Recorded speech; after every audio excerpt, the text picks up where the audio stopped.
চাঁপাইনবাবগঞ্জে এতিম ও অসহায় শিশুদের সঙ্গে নিয়ে ইফতার মাহফিলের আয়োজন করেছে বাংলাদেশ জামাত ইসলামী নবনির্বাচিত এমপি নুরুল ইসলাম বুলবুল। গত রোববার 22 ফেব্রুয়ারি চাঁপাইনবাবগঞ্জ শহরের চাঁপাই ফুড ক্লাবে এই ইফতার মাহফিল অনুষ্ঠিত হয়। ইফতার মাহফিলে সভাপতিত্ব করেন জামাত ইসলামের জেলা পৌর আমির হাফেজ গোলাম রাব্বানী।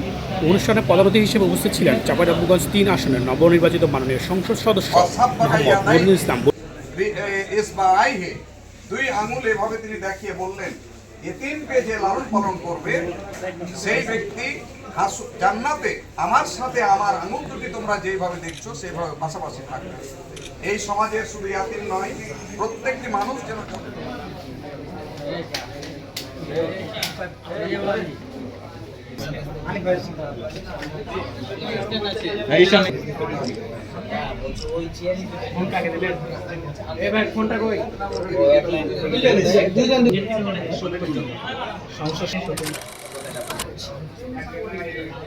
আল্লাহ রাব্বুল আলামিন আমাদের ইয়াতিম বন্ধুদের সুরক্ষা দিয়েছেন, নিরাপত্তা দিয়েছেন এবং ইসলামের দৃষ্টিতে তাদেরকে মর্যাদাপূর্ণ বলা হয়েছে, সম্মানিত করা। তাদের সবচেয়ে বড় কষ্টের বিষয় তাদের বাবা মা, হয়তো কারো বাবা নেই, কারো মা নেই, কারো দুইজনই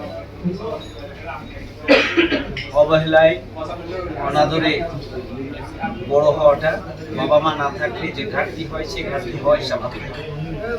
প্রতিষ্ঠানগুলো আমি অর্থাৎ আল্লাহ রাসূল এবং ইয়াতিম পরিপালন করেন যারা, তাদেরকে তারা বসবাস করে মানে জান্নাতে থাকবেন এইভাবে বলা হয়েছে, অর্থাৎ পাশাপাশি তারা অবস্থান করবেন। তাহলে কতটা মর্যাদাপূর্ণ! অন্য কোনো ইবাদত করে আল্লাহ রাসূলের পাশে জান্নাতে যাওয়ার কতটা সুযোগ আছে আমরা জানি না, কতটা সম্ভব আমরা জানি না, কিন্তু আমাদের ইয়াতিম বন্ধুদের প্রতিপালন যদি করা হয়, বড় করার জন্য ভূমিকা রাখা হয়, তাহলে তারা এই ধরনের মর্যাদায় অধিষ্ঠিত হতে পারে।